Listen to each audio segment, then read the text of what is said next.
last month. So the idea of NABH is to bring some standardization in practice, healthcare practice, to address two aspects of patient care. One is quality, another is safety. Safety not only to the patient but visitors who is coming along with the patient.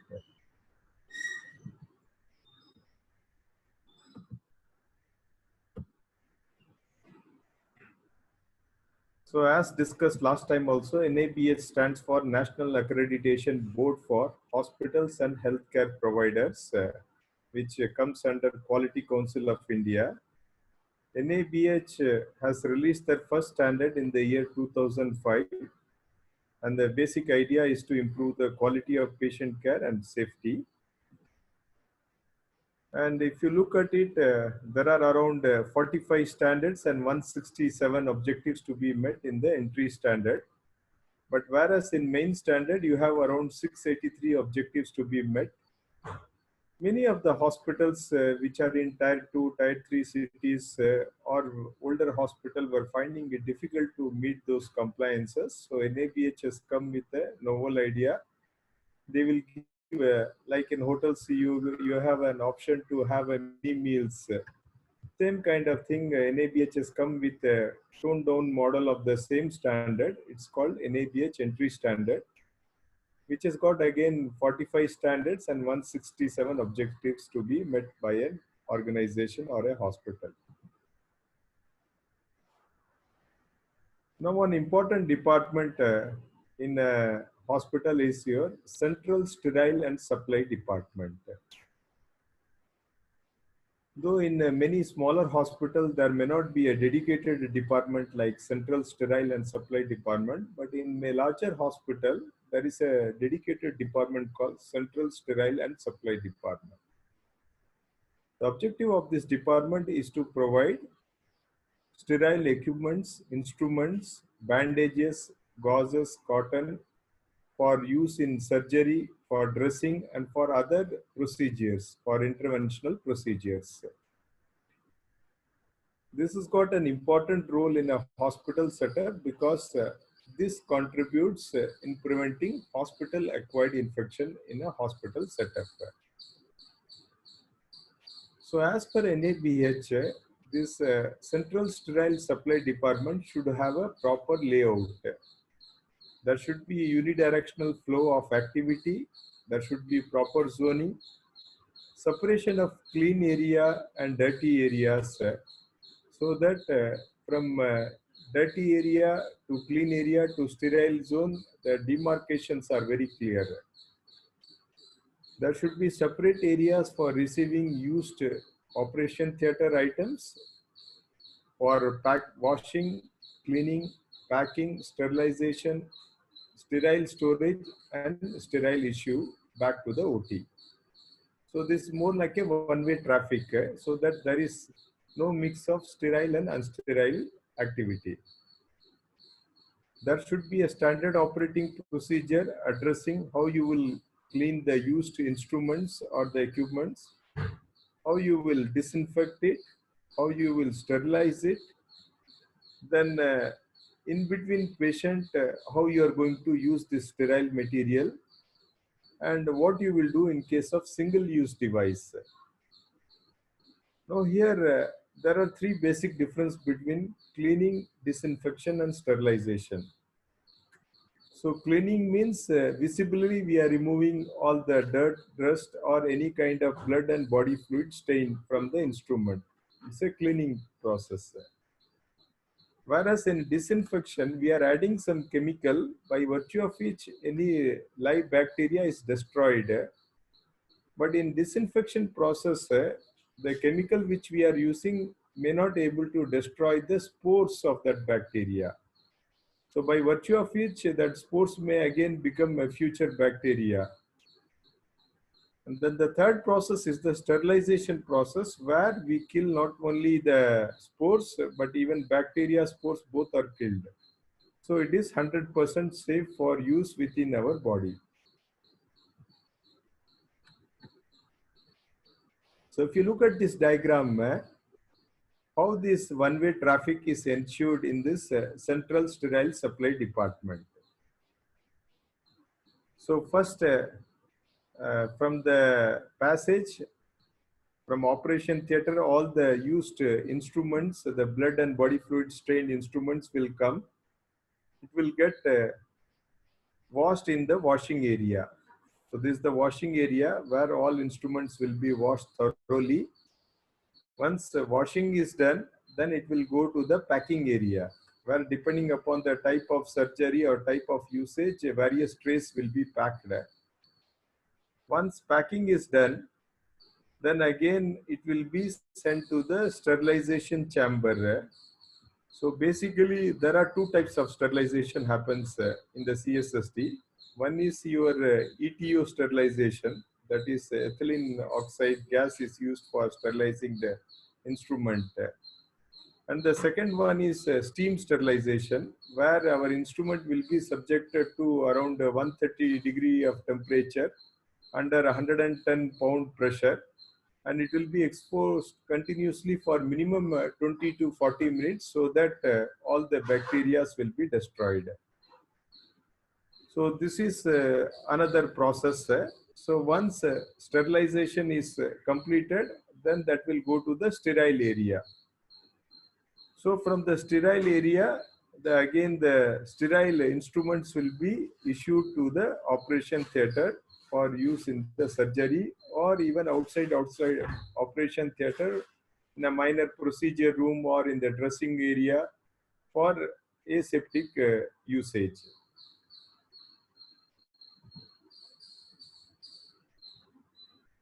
Now sterilization, how it has to be validated.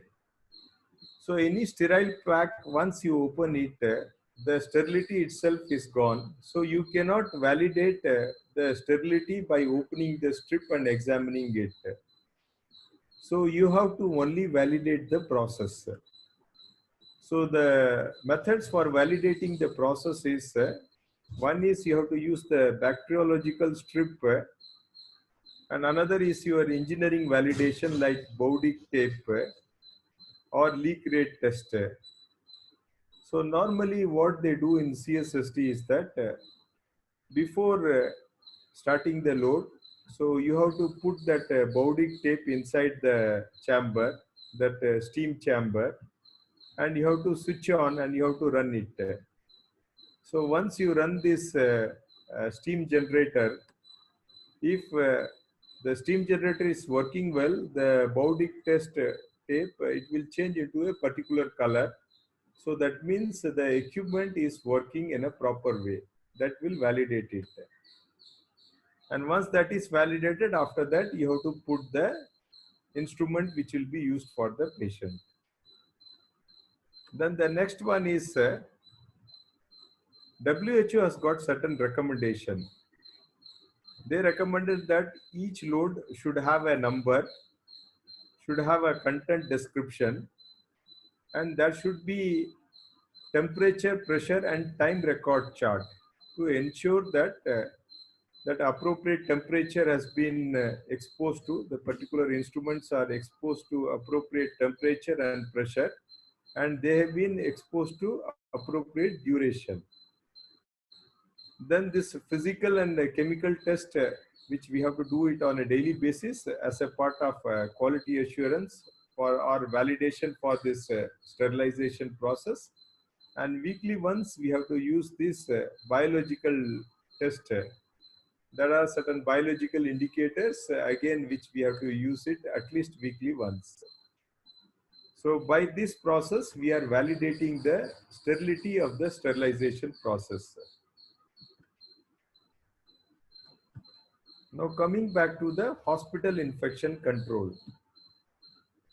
WHO has done studies in around 180 countries across various types of hospital. They have found that hospital acquired infection is a quite common phenomena in a hospital setup. And the hospital acquired infection rate varies between 2 to 20% depending upon the type of setup and type of protocol followed in each and every setup. And they have also found that there are four common types of hospital-acquired infection which they have come across. The commonest one is catheter-associated urinary tract infection. So whenever a patient enters inside the hospital, he has to be catheterized because he may not be able to pass urine. Not only that, many patients may be unconscious, so they have to be catheterized. And not only that, you have to measure the urinary output for which it will be connected to your bag so that the output can be measured in a convenient manner. So due to that catheter, a lot of patients develop a catheter-associated urinary tract infection. So this is one common hospital-acquired infection. The second one is your central line bloodstream infection. So many chronic patients, they'll be on central line where a lot of drugs, blood, everything will be given to the patient through that line. And they have found that this is another common way of getting hospital-acquired infection. Then the third one is your surgical site infection. Because of surgeries, you may get surgical site infection. Why they call it site? Because the same patient may have more than one or two site also, site of surgeries. Like say patient going cardiothoracic surgery, they may open your chest. They may take some vein from your leg, from the right leg or left leg. So there are two sites. One is your chest, another is your leg. So that's why they say surgical site infection. These two sites, how many sites got infected? Either is it both sides or is it one or none of them got infected? Then the fourth one is about ventilated associated pneumonia. Many of the patient in ICU where ventilation is required to give them artificial life or artificial oxygen support.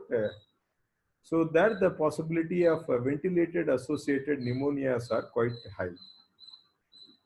So to tackle this scenario, NABH wants that there should be a comprehensive infection control manual or a standard operating procedure. Basically, it recommends that each and every staff working in a hospital should follow the standard precaution all the time. So standard precaution or the universal precaution. Here the universal precaution is that you have to treat every patient as infected patient and you have to take precaution. So what are the precautions you have to take? First and foremost is the hand hygiene. Second one is use of personal protective equipment. So what are the personal protective equipment? Basically gloves, cap, mask, goggles, apron, shoes or shoe cover. So these all comes as a part of standard precaution. Then next point is about cleanliness and general hygiene of facility.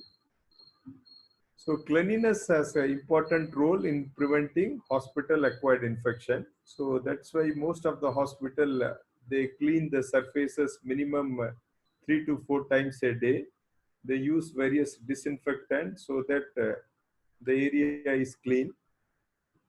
And not only that, you have to monitor whether the surfaces which has been cleaned are properly cleaned or not, whether there is any exposure of blood and body fluids, that they have to monitor it.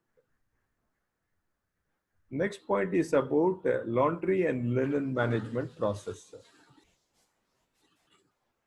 So what happens to the blood and body fluid stained linen which hospital encounters? So normally, whenever there is a blood and body fluid linen, that has to be handled with gloves as per the standard precaution or the universal precaution. That has to be put in a yellow cover, labeled it as infected linen, because we are not sure whether it is infected or not in non-infected. But as per the standard or universal precaution, any blood and body fluid to be treated as infected. So that's why it has to be labeled as infected waste, should be taken to the laundry where it soaked in 1% hypochlorite for minimum 20 minutes so that any virus or bacteria it get contaminated will get killed through this process. Then after only you have to wash it through your normal wash process. So this is the protocol we have to follow. There should be elbow tap in every patient care area so that hands-free hand hygiene technique can be followed. So WHO has given how to wash your hands. It has got 6 steps how to wash your hands. It starts with palm to palm, then between fingers, then back of palm, then thumb, then nail beds. Like that, it has given protocol how to thoroughly wash your hands. And in between, if hands are clean, then in between you can use the alcohol hand rub. And you have to display how to wash these 6 steps. There is a display which you have to be displayed in each and every hand wash area so that any nursing or any paramedical staff can refer that. Adequate gloves, mask, soaps and disinfectants are available and has to be used correctly and appropriately. Then each and every staff needs to be provided with appropriate pre-exposure and post-exposure prophylaxis. So basically, doctors, nurses, housekeeping staff, these are all the frontline workers who come in contact with blood and body fluids. So any blood and body fluid may be having HIV or hepatitis B. So basically to prevent any hospital acquired infection, so each and every staff will be given hepatitis B vaccination. And once they are exposed to blood and body fluid, again they'll be given the same hepatitis vaccination. Their blood will be tested whether they have contaminated any HIV or not. If HIV virus is contaminated, then appropriate treatment will be started based on the exposure. Another aspect hospital has to follow is about handling of biomedical waste. So hospital should be authorized by Pollution Control Board for generating, managing, handling and disposing biomedical waste. So the biomedical waste should be segregated at source itself. It has to be collected in appropriate color-coded bag and bin, and it has to be transported safely in a closed container and has to be kept in a dedicated area from where the third-party vendor or government agency will collect the biomedical waste. Not only that, yearly once you have to pay requisite fees and appropriate documents about how much waste you have generated, whether there have been any incident or accident while handling the biomedical waste, that has to be submitted to Pollution Control Board on stipulated dates. The other aspect a hospital has to follow is the isolation protocol. So as you might be aware now, COVID has created a havoc across the globe.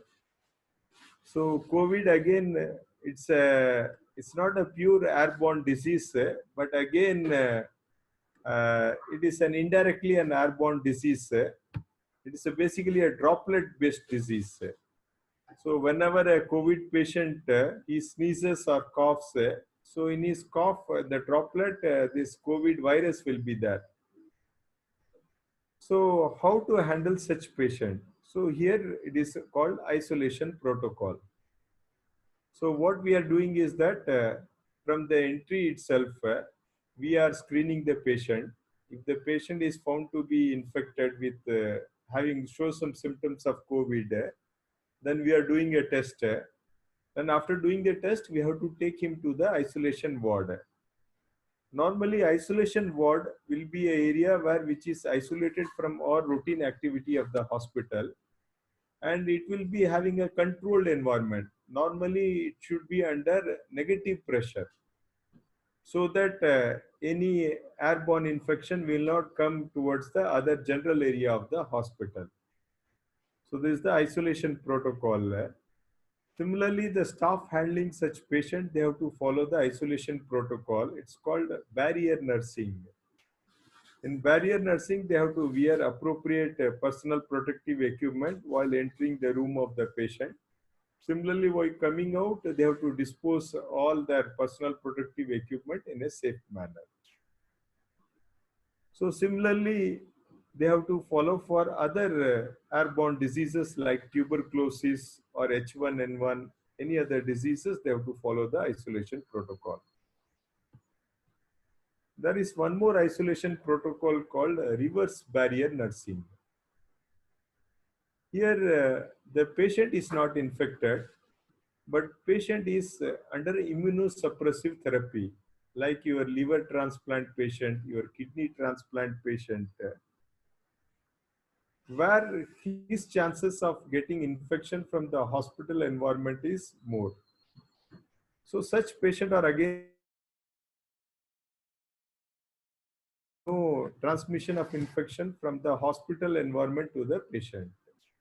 So it's called reverse barrier nursing.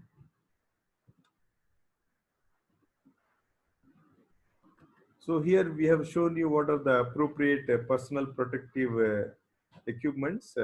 So basically rubber gloves, your goggles, respirator, that is the mask, N95 mask, then face shield if you are doing any procedures, then cap, mask, gown, these all are part of your infection prevention activity. Then with regards to disposal of biomedical waste, you have to segregate the biomedical waste at source, and you have to put in appropriate color coded bin. Suppose if it is a blood stained cotton, it should go to the yellow colored bag and bin. If it is IV tubing, plastic catheters, or any plastic made tube, that should go to the red bin. If it is needles or any broken ampules or sharps, that should go to the blue container or white puncture proof container. And general waste, normally it is green or black depending upon the area where the biomedical rules are applicable.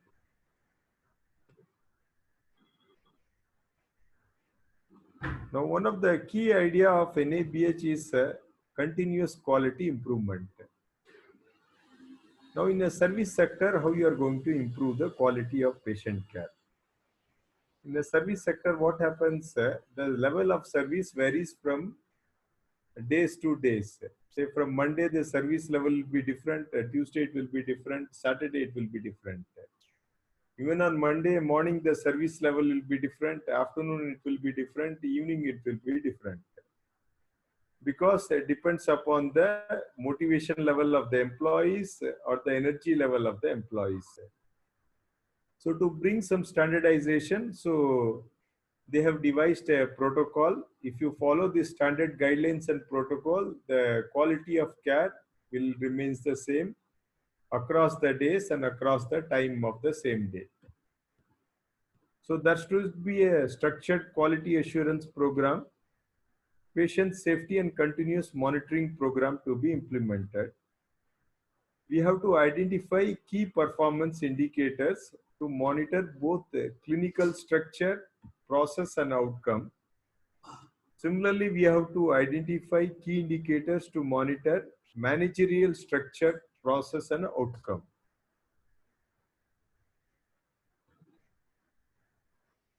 And they have given that what should be the screening size. So, say suppose you want to collect data. So, how much data should be collected? Suppose a hospital like Madras Medical College. Madras Medical College where 10,000 OPDs are seen per day, 2,500 patients getting admitted. So in that scenario, you cannot collect data of all 2,500 inpatient and all 10,000 outpatients. So here what you have to do is that you have to randomly pick the sample. It's called a simple stratified random sample, where you collect a sample from various strata so that it represents the whole population with around almost 99% accuracy. So if you are getting say 50 OPDs, then your sample size is around 44. Say if you have getting around 100 OPDs, your sample size should be 79 cases. If it is 1000 OPDs per day, your sample size should be around 278. So this is based on the research, operational research. They have given this statistical guideline. Now, what are the indicators or the key performance indicators we have to monitor? So one key performance indicator is the waiting time in the OPDs. So a patient coming to the OPD of a hospital, how many minutes or hours he has to wait? That is one indicator. Second indicator is the satisfaction level of the patient coming to the OPD. So how to collect the satisfaction index? We'll be giving them some feedback form so that they'll be filling the feedback form. So with the feedback form, we have to understand that what are the needs and currently whether we are able to fulfill their needs or not. Similarly, for inpatient, we have to calculate the IP inpatient satisfaction index. Another indicator is your staff satisfaction index. If staffs are not motivated, if they are not satisfied within the organization, they will not be able to give their best in the organization. So we have to collect the satisfaction level. We have to measure the satisfaction level of the staff of our organization. Another indicator is about OT utilization rate. Operation theater is one of the high cost area in the hospital because it has got all sophisticated equipment, it has got best trained resource. So what is the utilization rate of the operation theater? The other indicators are infection rate, monitoring the infection rate. As discussed earlier, 4 common types of infections which occur in a hospital is your catheter associated urinary tract infection, your surgical site infection, central line bloodstream infection rate, and your ventilated associated pneumonia. So these all are the some of the indicators. And if you go for the main standard, there are 72 mandatory indicators they have mentioned, which organization has to mandatorily monitor on a day-to-day basis. Now coming back to the responsibilities of the management. So NABH has given some guidelines. So they say that management has a key role for quality of care and as well as for providing a safety environment to the patient and as well as to the employees. So there should be a defined roles and responsibility of management.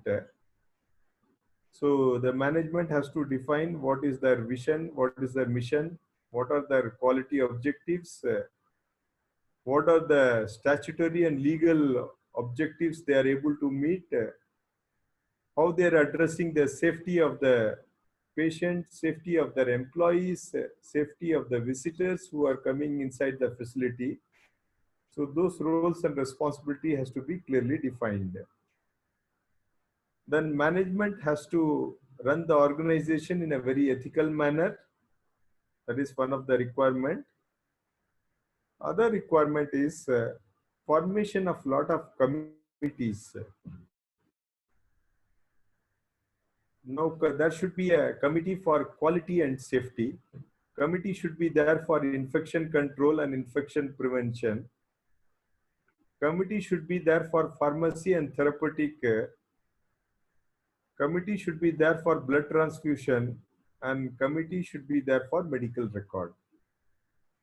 Now, what is the idea of committees? The idea of committees is that when more than 4 or 5 people, they brainstorm a certain issues, then the outcome is always good. So better suggestions will come, so it will be easy to implement those suggestions. So that's why the following committees are mandatory. Unfortunately, many of these committees are formed in the organization. They are more like paper committees. They write some minutes of meeting and they send it. But the idea is not to just cook up those committee meeting or minutes. Idea is that you have to actively participate and you have to towards the patient safety and quality of patient care. ये Regal blue जो Radisson blue का ही हिस्सा है, अब याद आ रहा है। मैं गया था ना गुवाहाटी उसका। Then next, coming to your medical record department. Now, medical record department has got a very vital role in a hospital setup. So medical record room should be able to store at least 5 years of medical record. Suppose a hospital like, say, Madras Medical College or the GH, where 2,500 patients are admitted. Suppose the length of stay is around, say, 5 days. So 5 divided by 2,500. Okay. So almost 50 500 discharges will be happening every day. So around 500 discharges, there should be a facility to keep those records. The access to medical record room should be controlled because of the confidentiality of patient information. It should be protected against fire. So hence there should be a fire detector and fire extinguisher in medical record department. It should be prevented against any pest or any rodent. So there should be a pest control measure in the medical record department. There should be complete and accurate medical record for each and every patient. So starting from the date of admission, what were his complaints, what were the treatment or the investigation done, what were the treatment initiated, any procedure done or any surgery done, all those things needs to be completely documented in the medical record. It should be in a very chronological order so that you can understand the sequence of his medical activity. Every medical record should have a unique identification number. So every patient, when it gets registered, a unique identification number is given. So in each and every page of that medical record, that unique identification number is to be written. In case if any of the records or page comes out from that record also, we can trace it, that medical particular page belongs to which patient. So for that purpose, we should have a unique identifier in each and every pages of the medical record. Then hospital should identify who are all authorized to make entry in the medical record or the case sheet. So technically doctors, nurses, physiotherapists, dietitian, they have the access, they can write on the case sheet. Besides that, hospital has to identify who are all people who are authorized to make entry in the medical record.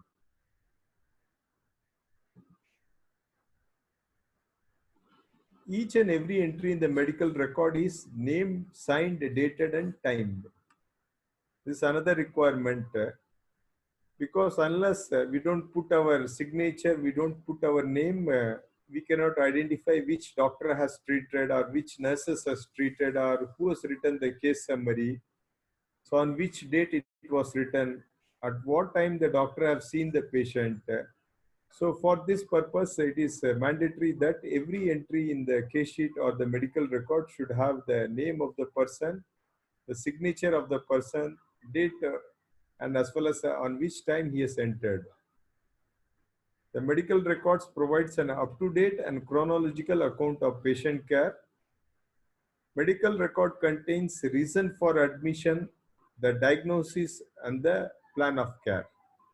So by looking at the medical record, we will know that the patient has been admitted with what kind of complaints or what kind of condition during the time of admission, what was the diagnosis made, and what was the treatment plan given to the patient. And any surgeries or operation performed, that also has to be recorded in the medical record of the patient. Then medical record should also contain copy of the discharge summary. Normally, when patient gets discharged from the hospital, he's been given a discharge summary. In discharge summary, the complaints, the diagnosis, the treatment initiated, or the investigation done, what are the advice, all the details will be there in the discharge summary. So the copy of the discharge summary should also be kept in the medical record. In case of death, the medical record should contain copy of the death certificate, and the death certificate should also have the cause of death written on that. Cause of death, date and time of death. So these all are the some of the mandatory requirements as per the NABH. Not only that, even in court of law also, whenever you have to produce any information, you have to produce all this basic information for any medical legal cases. Another important aspect of medical record is the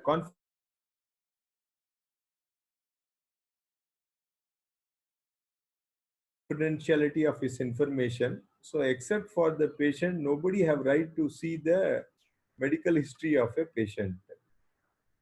Treating doctor, in fact, he can access the medical record, but no other third party have right to see the case sheet of a patient. So we have to maintain the confidentiality, we have to maintain the integrity of the information and security of the records. So that's why it should be kept under lock and key. And without patient authorization, patient information should not be shared to others. Except for certain legal requirement, like sometimes the police department, they may ask for medical legal cases or for the patient case record to understand the nature of injury or type of disease he has got. Sometimes the court may ask.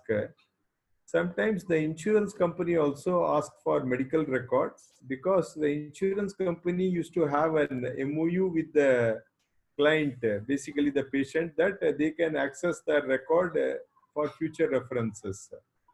So on this ground, they can access the record for settlement. Besides these three category, no other, apart from the patient, no other people have a right to access to any of the patient record. Then there should be protocol for retention time of medical record, data and information. So how many years we are going to store the medical record? Different state government has given different guidelines. Say for example, in Maharashtra, it is mandatory to store inpatient record for minimum 7 years. Whereas from Medical Council of India, 3 years of storage of record is more than sufficient. Some state government, they ask for storage of 5 years. So it depends upon the state to state. So normally, ideally, what we follow is that OPD records, we store it for minimum 3 years, inpatient record for 5 years, unless and otherwise advised by our respective state government or through any GO or circular. Medical legal cases record for 20 years, pediatric patient record for minimum 12 years, birth and death register has to be stored permanently. So these all are the protocol, minimum protocol we have to follow. Then lastly, about destruction of medical record. So after 5 years, what we have to do with the medical records? You cannot sell it to a vendor, third party vendor. Okay. He'll be selling bhaji and samosa in that medical record and giving it to the different clients, customer of him. So that should not be done. And occasionally what happens, we have seen it also. Sometimes you may see your neighbor's case sheet in that particular samosa, and it may be his HIV consent form in which it was mentioned that he is suffering from HIV. He may be an HIV positive patient. So that's why, to maintain the confidentiality of patient information, there should be a defined protocol to be followed for destruction of medical records. So what we have to do is that we have to list out the records which needs to be destroyed beyond the retention time, that is 5 years or 7 years, we have to list out those patient numbers only, not the patient name. That UHID number we have to advertise in two paper. One is in English and another in local newspaper. We have to give 1 month time so that anybody wants to claim or want to have ownership of that case sheet, they can approach the hospital. And after that 1 month notice period, the records to be destroyed either by shredding or we can even burn it also. So shredding, we do it because it is non-polluting. If you burn it, then it may create a lot of pollution and havoc. So these are the protocol you have to follow for destroying the medical record. Then next is about facility maintenance and safety. So hospital have a very good infrastructure we have to create. The infrastructure has to be properly maintained. So there should be a periodical inspection. So there should be appropriate signages, both internal signages and external signages outside the facility. There should be a operational plan and a maintenance plan both for preventive and breakdown for all equipment, so that all the equipment and support equipment runs round the clock. Potable water and electricity should be available round the clock in a hospital facility. And there should be alternative source for medical gases, vacuum and compressed air to be provided in case if there is any failure in the main facility. So these all are the basic requirement in terms of facility maintenance and safety. There should be a fire escape route in each and every hospital. So there should be display about emergency exit. Then there should be maintenance plan for fire related equipment. So all the fire related equipment, cans, all has to be maintained. If you have a hose reel and sprinkler, that also needs to be maintained on a regular basis. Then there should be plan and provision for early detection of fire, early abatement of fire and containment of fire. Similarly, for non-fire emergency, if there is an earthquake or if there is a flood, you should have a provision for early detection and abatement and containment of non-fire emergency. Mock drill to be conducted at least twice in a year for both fire and non-fire emergency. This is one of the mandatory aspect. Now coming back, Some time is nearing. Yeah, this is the last slide, sir. Okay. Now coming back to the last aspect of this hospital operation is about human resource. So there should be a manpower planning based on the facility or the infrastructure we have. So every category of staff should have a clear-cut job description and job specification. There should be a clear-cut organogram so that the hierarchy and the line of controls are clearly defined. Induction training should be given to each and every employee, and regular training should be provided so that they provide the service in an efficient manner. There should be a disciplinary and grievance handling mechanism for each and every category of employees. Occupational health of each and every employees needs to be addressed because they are working in a very risky environment. They are always handling with blood and body fluids, and now COVID-19 has also added to their list.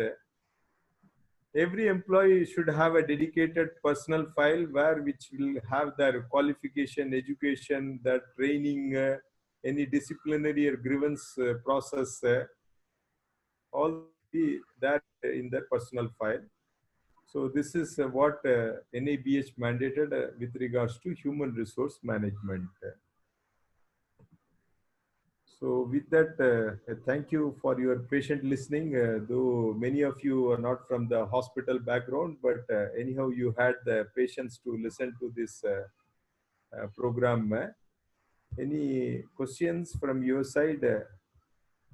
Dr. Srivasan, one more thing. This PPT you have sent earlier, no? Does it cover the entire thing? Yes, sir. So only audio has to be sent? Yeah. Okay. Thank you. Okay, any questions you can type on the chat box or unmute and speak. You have 2-3 minutes more.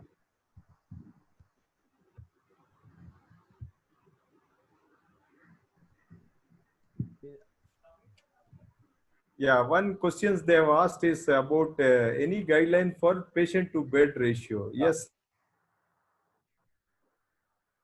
Yeah, go ahead, sir. patient bed ratio. So basically, it is they call it as patient to nurse ratio rather than patient to bed ratio. Okay. So patient to bed ratio, yes, that is during planning stage. You have to you have to do a study that what is the size of population, what are the type of disease, what is the average length of stay. Based on that, you can plan for the bed, whether you want to construct a 50-bedded hospital or a 100-bedded hospital or a 500-bedded hospital. Second aspect of it is about the hospital day-to-day operation. Say day-to-day operation talks about two things. One is that depending upon the criticality of the patient, you should have a patient to nurse ratio. Say for example,